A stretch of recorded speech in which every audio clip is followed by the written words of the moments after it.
Conseguiu descobrir qual é a relação entre esses dois clubes, Boca Juniors e Juventus? É a arbitragem. Os dois times já foram muito ajudados antigamente e um atualmente, e a partir desses dois acontecimentos conseguimos fazer um link de um vídeo antigo, o primeiro vídeo do canal, que foi sobre o VAR, que é o uso de vídeo na arbitragem. Um tema que de novo volta à tona, que para muita gente é uma coisa simples, inclusive para mim, não sei pro Josh, mas que gera muita discussão ainda, e até hoje não houve um consentimento entre os clubes, jogadores também, dirigentes, para poder ter sido implantado no Brasileirão. E, detalhe, nós do Geração 87 gostamos muito de futebol, mas ainda não somos videntes. Se você parar para analisar, o nosso primeiro vídeo, primeiro do canal, que foi justamente sobre o VAR, discutia a implantação dele e os benefícios que ele traria. Se quiser olhar, dá uma olhada agora na nossa descrição do vídeo. Lembra daquele vídeo? Antigo, o primeiro vídeo do canal foi em relação àquele acontecimento do Jô. Ele foi o motivo daquele vídeo, o uso do VAR, mas ninguém encontrou uma solução ainda, nem os clubes e dirigentes que chegaram no acordo. Naquele momento, o Brasileirão estava quase se encerrando e foi pensado em utilizar ele na reta final, mas para muitos não seria justo. Então, na última semana, a CBF agendou uma reunião com os dirigentes dos clubes e o responsável pela comissão de arbitragem e implantação de tecnologia no país, que é o senhor Manuel Serapião Filho.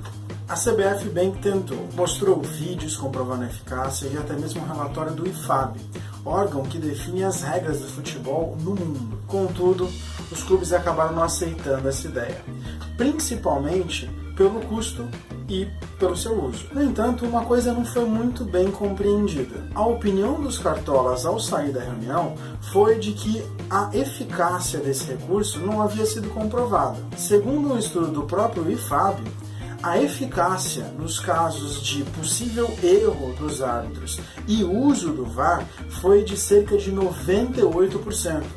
E olha que isso não foi usado em 1 ou 2 jogos, não. Foram em 804 jogos. Ou seja, não foi muito bem compreendido por que os cartolas saíram falando justamente isso.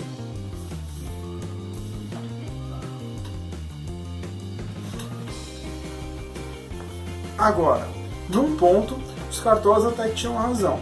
A grande queda de braço entre CBF e dirigentes não era nem sobre a implantação do VAR por si, mas sobre a divisão dos custos. O uso do recurso durante todo o Campeonato Brasileiro seria de por volta 20 milhões de reais. E óbvio, a CBF não queria bancar tudo isso por conta própria. Não vamos nem entrar no mérito se ela consegue ou não, mas a realidade é que ela queria passar para cada clube cerca de 1 milhão por temporada. Vocês são um bando de filha da puta! São tudo igual a ele!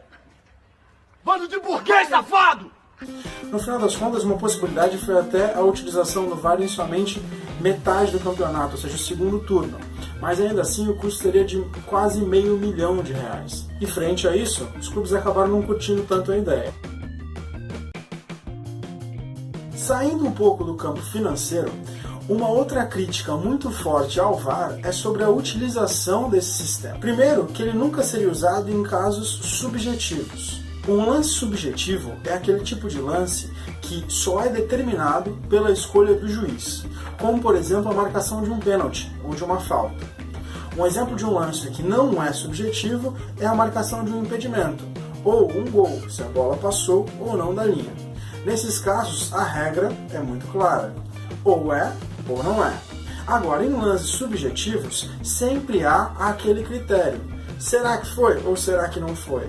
É muito comum vermos jogos em que os comentaristas, inclusive ex-árbitros de futebol, dizem que sim, foi pênalti, enquanto o árbitro, na verdade, em campo disse que não foi, ou vice-versa. O documento do IFAB ainda detalhava como é que seria o funcionamento do VAR. A utilização desse recurso ficaria sob a responsabilidade do árbitro oficial da partida, mais entre 2 ou até 3 auxiliares dele, que ficariam reclusos numa sala dentro do estádio, somente avaliando cena por cena, momento a momento. O único que poderia fazer a requisição do vídeo seria o próprio árbitro.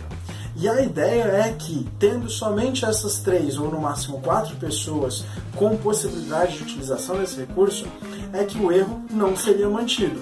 Ou seja, se um árbitro perceber que cometeu um erro, ou se um dos auxiliares perceberem que o erro foi cometido, eles poderiam muito bem impedir a utilização do recurso e aí o erro poderia ser revertido. Outro ponto muito criticado seria a quantidade de paradas excessivas durante um jogo. Porque, em tese, não há limite para quantas vezes o recurso é utilizado. E essa é uma clássica reclamação do uso. Muitos desportistas e até críticos de esporte costumam dizer que o fato de você parar para poder analisar uma situação, ou uma jogada, ou até mesmo uma infração, acarretaria na quebra de ritmo, principalmente tendo em vista que o reloginho não para. Diferentemente, como por exemplo o futebol... Diferentemente do futebol americano, do tênis, basquete e vôlei. Diferentemente de esportes como futebol americano, basquete, vôlei e até mesmo tênis. Se bem que o tênis não tem um cronômetro a ser seguido. Mas a ideia seria a interrupção do jogo. Para ficar um pouco mais claro, imagina que seu time de coração está jogando com o rival dele. E, faltando 15 minutos para acabar o jogo, o rival está ganhando por 1-0. Seu time está fazendo aquela pressão, está deixando o outro respirar.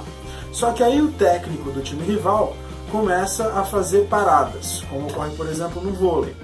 Faz uma parada, essa parada dura 5 minutos, depois faz outra parada, dura mais 3, outra parada, dura mais 4. Mesmo que o cronômetro fosse parado, ou seja, mesmo que esse tempo fosse adicionado, no fim, haveria uma quebra de ritmo. E aí a discussão volta. Será que começa a ser benéfico ou maléfico para o esporte? A quebra de ritmo também foi levada em consideração no relatório demonstrado pelo IFAB. Inclusive, nesse mesmo relatório, há a porcentagem de 68% dos jogos em que o recurso estava sendo utilizado e em que nem mesmo acabou sendo usado propriamente dito. Ou seja, na maioria dos casos, na imensa maioria dos casos, nem houve atraso ou término ou até mesmo quebra de ritmo. Agora, o importante era, se houvesse algum lance polêmico, o árbitro poderia sim requisitá-lo. E isso poderia fazer uma grande diferença. É interessante pontuar também que a FIFA deixou claro que essa interrupção de jogo só deve ocorrer em momentos de grande importância. Ou seja, quando houver uma grande possibilidade de erro em um lance único. Um dos que foi muito crítico contra o posicionamento dos clubes foi Marco Antônio Martins, o presidente da ANAF, a Associação Nacional dos Árbitros de Futebol. De acordo com ele, seria um grande avanço, é um investimento necessário. Os clubes recebem milhões de direitos de transmissão e poderiam investir nessa melhora para o futebol. A ideia não seria realmente quebrar o ritmo do jogo, ou atrasá-lo, ou até mesmo complicar o que já existe. A ideia seria simplesmente prezar pela justiça e pelo que é correto. Não existe um torcedor que não lembre de um lance, um jogo ou até mesmo uma decisão de campeonato que não tenha sido afetada por um erro de arbitragem. E assim, criticar os árbitros por qualquer coisa que aconteça acaba sendo demais também, né? Porque imagina só, você tem 80 mil pessoas gritando para tentar torcer pelo time. Você tem os 22 jogadores, mais os técnicos, mais a comissão, mais os reservas, todo mundo gritando na sua orelha. E você define o resultado de um campeonato que vai ficar gravado para a história. Também não é fácil, né? Não querendo imitar o Bruno Formiga do Polêmicas Vazias, mas uma opinião que você não deve ter é de falar que agora o futebol ficou totalmente robótico, só com tecnologia. Os jogadores ainda têm pernas, e pernas humanas. Ossos, ninguém tá com perna de robô ali. E outra, o uso da tecnologia vai ajudar muito, como em outros esportes. A desculpa de parar muito o jogo e de esfriar a partida ou quebrar o clima não é uma desculpa muito boa, porque mesmo assim os jogadores vão estar totalmente entregues à partida, em fazer o gol, com intenções de sair da partida com vitória ou derrota, mas que seja justa. E aí? Lembra do teaser da nossa pergunta? Qual é a razão da gente usar e estar em evidência essas 3 camisas? Do Boca, da Juve e agora do Corinthians? Então, da Juventus é porque eles foram muito beneficiados em 2005. Em 2005 a Juventus foi muito beneficiada no campeonato italiano, com um esquema de manipulação de resultados. E aí, como punição, o que foi descoberto pelo fisco italiano, como punição, jogaram a Juventus para a segunda divisão em 2006. Foi disputada com Buffon, Del Piero e Nedved, menos com o Ibrahimovic, que não aceitou jogar a segunda divisão por um clube. E 2005 realmente foi um ano negro para o futebol. Além do escândalo da manipulação de resultados no futebol italiano, também tivemos um escândalo da manipulação de resultados no futebol brasileiro. E acho que o nome que ficou mais em evidência foi o daquele árbitro, o Sveiter. Ele acabou sendo um dos pivôs daquele escândalo que acabou culminando no brasileiro com a vitória do Corinthians. Até hoje, muitos torcedores de outros clubes costumam falar que o Corinthians é um dos clubes mais beneficiados pelos erros de arbitragem. Agora, em 2005, não foi muito bem um erro, foi mais uma decisão. A gente pode criticar se foi acertada ou não, mas que houve claramente um escândalo de corrupção que, intencionalmente ou não, beneficiou o Corinthians, isso é fato. Agora, e o Boca? O que ele tem a ver com tudo isso? Tem a ver com o jogador do Corinthians naquela época, não pode esquecer, né? Pois é, mas não está ligado, não está ligado. Tudo linkado aqui, né? Pois é, conspiração, né? O Boca tem movido centenas, milhares de torcedores argentinos. Agora, curiosamente, não é justamente por amor ao clube, e sim por ódio. Muito tem sido dito por haver um complô azul e ouro no futebol argentino. E assim, razões há, né? O Boca é o atual líder do campeonato argentino e o segundo colocado é o San Lorenzo. Se enfrentaram no último dia 4 e o jogo tinha uma atmosfera pró-Boca. É um pouco curioso, mas até aí nada anormal.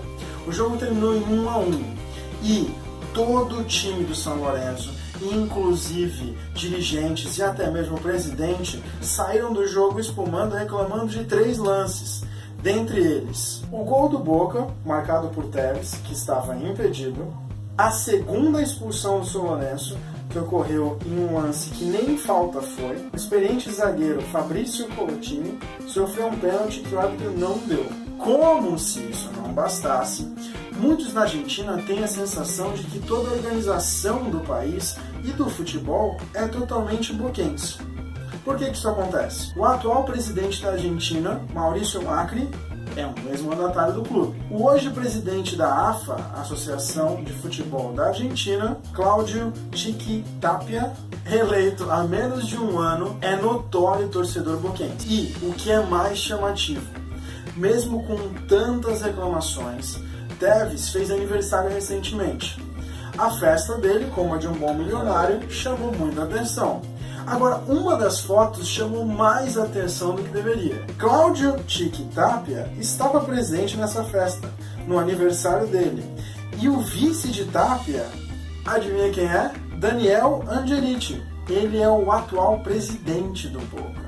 A comoção ficou tamanha que até mesmo um dos cantores mais famosos da Argentina, Vicentico, fez gestos em apologia ao roubo que a federação tem feito pró-Boca. Agora, a grande questão é, será que se realmente implantássemos um VAR não só para lances claros, como impedimento ou como um gol, mas para lances subjetivos também, isso não acabaria? Será que não haveria mais igualdade e justiça no futebol, talvez? Seria mais fechado, né? Seria muito mais difícil de fazer um complô, comprarem alguém. É um ambiente fechado e outra, lá tem câmera também. Dentro das câmeras do quartinho lá da salinha tem câmera. Então seria muito mais difícil. E além disso, nesse jogo do São Lourenço, uma semana antes, o Boca jogou contra outro time e também foram expulsos. Um jogador foi expulso do adversário, ou seja, estão ajudando o Boca em tudo. Pois é. Agora, assim, a grande questão não é nem se o Boca realmente está manipulando o resultado ou não, mas é qual a liberdade que existe para que isso ocorra. Qual a liberdade que existia para o Corinthians para que isso ocorresse, por exemplo. E, de novo, não estou falando que o Corinthians roubou ou não, mas que houve roubo, houve. E para o Boca, qual é? E para a Juventus? Aliás, escândalo que não ficou só na Juventus, né? O próprio Milan aqui acabou sofrendo com isso também, começou o campeonato com 12 ou 18 pontos negativos. Mais uma vez, eu dou minha opinião aqui. Não tem nenhum robô, ninguém vai manipular resultado, porque vai ser um ambiente muito mais fechado. É um complô, sim, contra os árbitros, uma falta de respeito. E, mais uma vez, a tecnologia está aqui para ajudar. Em todos os esportes, como vem ajudando. Só falta o futebol, né? Da hora das graças. e dá uma liberdade para eles. É isso. Se você gostou, se você concorda ou não concorda, comenta, compartilha, mostra para seus amigos, curta nossa página no Facebook, se inscreve aqui no canal, ativa o sininho, faz tudo que tem que fazer. É rápido, 20 segundos faz isso, não custa nada. E você ajuda 2 famílias carentes, a minha dele. Mas é isso. Nos ajude a crescer cada vez mais. Contamos com o seu view, contamos com o seu like, com o seu comentário e com o seu compartilhamento. A gente mendiga mesmo, foda-se, a gente mendiga muito like, estamos precisando, é isso. Pois é. E pode dar dica de vídeo também, que a gente tá cansado de ficar pensando muito. Isso também é muito bom. Às vezes tem um tópico muito interessante que você sabe que a gente não sabe. Então é bom você trazer isso pra gente. É isso aí. Semana que vem, cortei você, mas tudo bem. Semana que vem estamos de volta, hein? 19 horas. Sexta-feira. Até lá. Tchau, tchau.